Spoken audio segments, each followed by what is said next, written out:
15 अगस्त से शुरू होगी भारत जोड़ो यात्रा पार्ट 2। जयंत और अखिलेश यादव भी राहुल की यात्रा में होंगे शामिल। बिहार में तेजस्वी यादव करेंगे यात्रा का स्वागत। भारत जोड़ो यात्रा पार्ट 2 का खाका तैयार हो गया है। दिन तारीख तय हो गई है, रास्ता तय हो गया है और अब यात्रा में साथ चलने वाले लोगों के नाम तय किए जा रहे हैं। यात्रा के संयोजक एक बार फिर से दिग्विजय सिंह को बनाया जा रहा है। वैसे इस बात के संकेत हैं कि दिग्विजय सिंह इस बार पूरी यात्रा में साथ नहीं होंगे।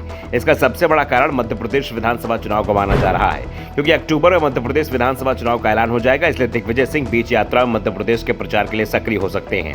वैसे यात्रा की तारीख तय हो चुकी है। 15 अगस्त से राहुल गांधी महात्मा गांधी के जन्मस्थली पोरबंदर से यात्रा की शुरुआत करेंगे। यात्रा शुरू करने से पहले राहुल गांधी साबरमती में गांधी आश्रम भी जाएंगे। यात्रा का समापन त्रिपुरा की राजधानी अगरतला में पहुंचकर होगा। भारत जोड़ो यात्रा इस बार उन राज्यों से निकाली जाएगी जो पहली यात्रा में छूट गए थे। यूपी में पहली यात्रा में 3 दिन रही थी। इसे लेकर सवाल उठ रहे थे कि आखिर लोकसभा में सबसे ज्यादा 80 सीट देने वाले सूबे में सिर्फ 3 दिन तक यात्रा निकालने का क्या अर्थ है। इसलिए भारत जोड़ो यात्रा का पार्ट 2 यूपी के अधिकांश सीटों को कवर करने की कोशिश करेगा। पश्चिमी यूपी और पूर्वी यूपी दोनों पार्ट के अधिकांश यात्राओं से सीटें से गुजरेंगी। प्लानिंग की गई है कि यूपी में यात्रा कम से कम 20 से 25 दिन गुजारे। यात्रा शाम को जहां रुकेगी वहां सभा भी होगी। सबसे बड़ी बात, यूपी में जब यात्रा निकलेगी तो इसमें सपा प्रमुख अखिलेश यादव और आरएलडी प्रमुख जयंत चौधरी भी शामिल होंगे।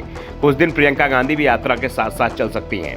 यानी 6 साल बाद अखिलेश यादव और राहुल गांधी एक साथ सिर्फ यात्रा ही नहीं करेंगे, बल्कि यूपी में साथ साथ आम सभाएं भी करेंगे। अखिलेश और जयंत को कांग्रेस ने भारत जोड़ो यात्रा पार्ट 1 में भी शामिल होने का न्योता दिया था, लेकिन ये दोनों उस समय यात्रा में शामिल नहीं हुए थे, क्योंकि वो समय यूपी विधानसभा चुनाव का था और अखिलेश यादव नहीं चाहते थे कि यात्रा में शामिल होकर वो यूपी में विपक्षी कमान राहुल गांधी को सौंपने का मैसेज जनता के बीच देना चाहते थे। लेकिन 17 से 18 जुलाई में बेंगलुरु में जब विपक्षी दलों की बैठक हुई तो राहुल और अखिलेश के बीच में जबरदस्त बाइंडिंग देखी गई, जिसके बाद तय हो गया कि जयंत और अखिलेश यादव भारत जोड़ो यात्रा में सिर्फ शामिल ही नहीं होंगे, बल्कि यात्रा में राहुल के साथ अधिकांश जगह दिखाई देंगे।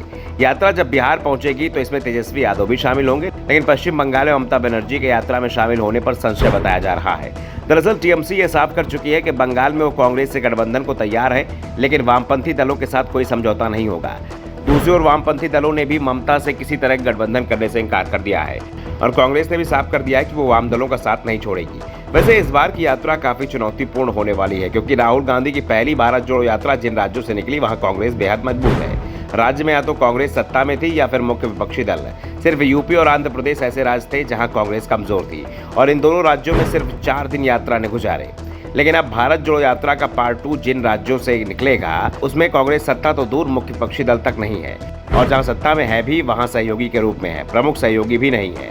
इसलिए कांग्रेस की यात्रा से उसे कितना फायदा होगा और कितना फायदा उसके सहयोगियों को होगा, इस पर सवाल है। फिलहाल कांग्रेस का पूरा फोकस यूपी पर है। माना जा रहा है कि यूपी में सहारनपुर, मुजफ्फरनगर, देवबंद, बागपत, मुरादाबाद, संभल, रामपुर, बरेली, बदायूं, अलीगढ़ से यात्रा निकलेगी। इसके साथ ही पूर्वी उत्तर प्रदेश के देवरिया, महाराजगंज, जौनपुर, गाजीपुर, आजमगढ़, कुशीनगर जैसे जिलों को ये कवर कर सकती है। पश्चिमी यूपी के कई दिग्गज मुस्लिम नेताओं से कांग्रेस की चर्चा चल रही है, जो यात्रा के दौरान कांग्रेस का दामन थामेंगे। ब्यूरो रिपोर्ट, द नव दर्पण न्यूज।